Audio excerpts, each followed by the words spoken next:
Buenos dias, YouTubers. Today we're going to look at 5 rucksacks. Let's get it. First up is a Swiss Army model 1944 that is a classic rucksack design. Wide at the bottom, narrow at the top, leather straps closely held together at the top. This particular one has a GI Alice waist belt because it's more comfortable than the original plain leather band. What's peculiar about this one is it's part of a larger set of a Swiss K31 rifle. This one modified for left-hand use. You'll notice the operating rod handle is on the left instead of the right, and it has a clamp-on scope mount. Both of these in modern form are available from Swiss Products Inc. out of Montana. I also have a ammo belt with all the correct suspenders, ammo pouches, stripper clips, and a bayonet with a scarce buckle frog. So what's peculiar about this pack, unlike other military packs and rucksacks, is that it has a channel from the bottom through the top where you could put the K31 rifle barrel at first through that hole and up and out the top, leaving only the buttstock hanging out the bottom. And I'm sure that they removed the bolt handle when doing that, because otherwise you'd have a hard time getting it in there and out. But that's why these K31s have pretty much beat up stocks. Other than that, this is an excellent rucksack. Very comfortable so long as the load isn't too heavy. Anything over about 20 pounds, and it just doesn't carry the weight right. Somehow it feels like it's pulling you backwards. But it's a beautifully made pack. Got that classic rucksack shape. So I use it just to store my climbing equipment, rope and rack and so forth. Next is my Alice pack. Alice stands for all-purpose individual load carrying, something like that. And this rucksack and its frame are Vietnam era. And as you can see, the sack itself is a medium size, about 12 inches wide, 6 inches deep, and about 18 inches high when fully extended. The frame is the so-called LC1 version, which is tubular steel, rather heavy, but very well designed, and holds the straps and waistband well away from the pack itself. So unlike the original Alice equipment, which was okay but not very good at carrying heavy loads, pretty much almost as bad as the Swiss pack we looked at. But with these upgraded Molly 2 large size straps and waistband, it dramatically improves the load bearing capability of the pack. So I tend to divide my rucksacks into 2 general sizes. Those that are big enough to carry a sleeping bag and a tent of some kind, or a bivy bag, and those that are too small for that and are used more for daytime rather than overnight use. Both the Swiss pack and this Alice pack can fit a sleeping bag in the bottom, but it's tight fit and there isn't much room left. But that's the price you pay. You have to go lightweight. Unfortunately, this is not a lightweight pack. But nevertheless, if I had to pick an overnight pack among all the ones that I have, this would be my choice, simply because it's so darn comfortable with these Molly 2 straps and waistband. Makes all the difference in the world. Two canteens. You got the outside pockets, which are very, very useful. And by the way, let me Let's tip this thing over. And you can see where I've modified this pack quite a bit. Number one, it has the standard Army base plate or shelf that goes on the bottom. This would be useful for carrying mortar rounds and so forth, even a base plate for a 81 millimeter. But I use it as a place to conveniently stow my one-person tent, kind of a glorified bivy bag. And then the old crummy used to have these kinds of adjustments on them. This really crappy, hard to do. So having that down here on the main straps for the upper flap, I got rid of that and replaced it with these simple Fast Tech types that come out like that. Much easier than fussing around with that. I left them on the pockets because they open up just to pull on the snap. But really have to adjust them.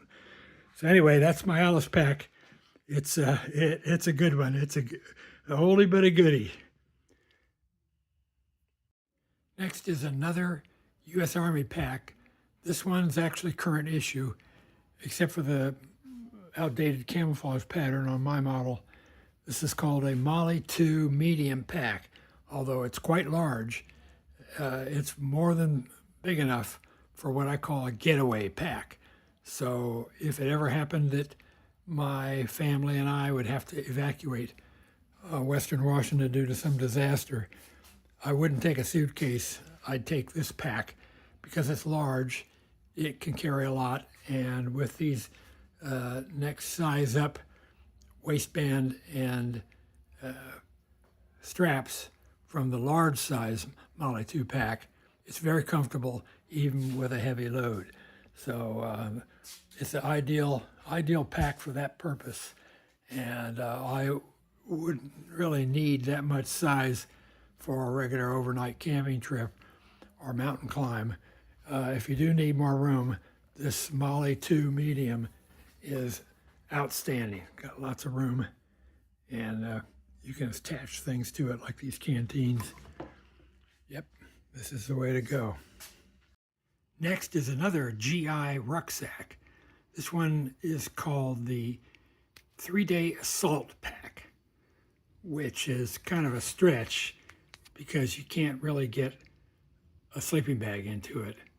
So it's really more of a 3-day bivy bag. Nevertheless, it's a good pack for a day pack, so which is what I use it for. So it's got built-in straps and including a waist strap, which I don't use because it's just a day pack. But again, it's in the ACU pattern, the original ACU pattern. Technically speaking, all of these Molly packs, current generation Molly packs, are Army combat uniform. It's just that this one has the original ACU pattern, this kind of digital, greenish, digital, tan, very attractive because it's just got some pattern to it, but different from the current, what's called the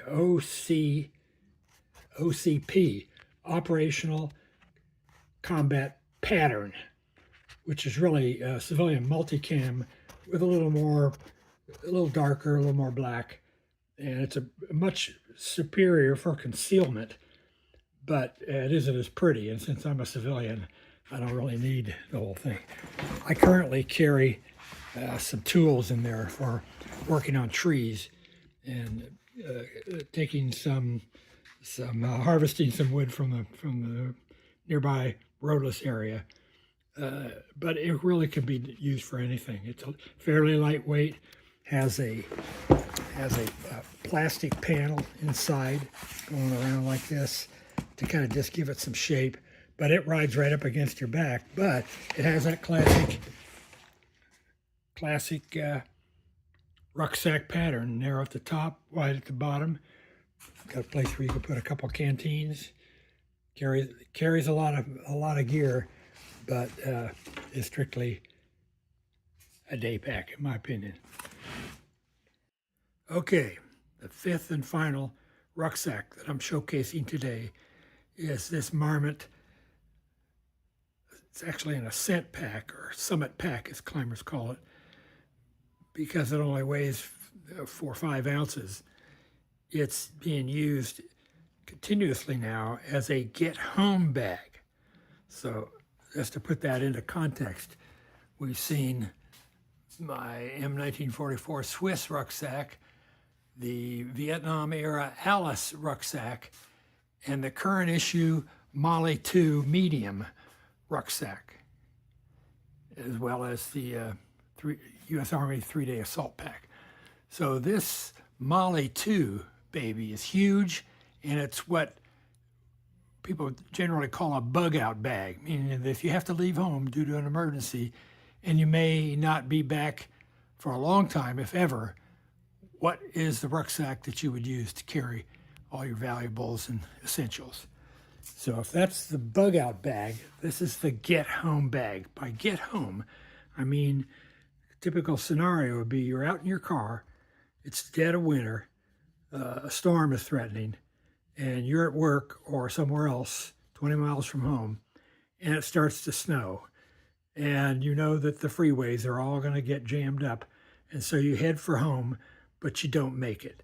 The freeway comes to a bumper-to-bumper dead stop 10 miles from home, and it's freezing cold and snowing heavily, and you're barely able to get your vehicle off to the side of the road to where they won't hit it with a plow.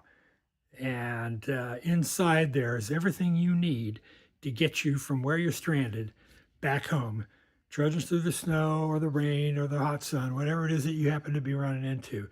So what all do we take with us? So outside of the pack, I have a good pair of hiking boots and a raincoat and a pile jacket.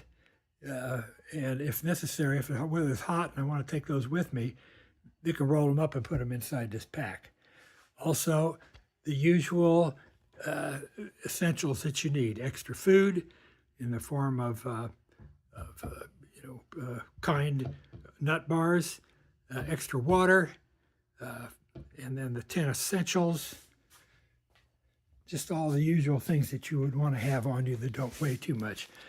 10 essentials, the combination of toilet articles and first aid gear, some extra clothing, flashlight, extra ammo, whatever else you might need. It's all packed into this little bag, which isn't very big, but nevertheless, you don't need that much. I also have can't really see it very well, but I also have a rubber mat here. If you have to bivouac on the way home underneath a tree, you can bundle up and sit on this rubber pad. But yeah, it all fits in there, and it's very comfortable, ultralight, but very adequate rucksack style. Even has a waist belt if you need it. So that's all, people. Adios, amigos.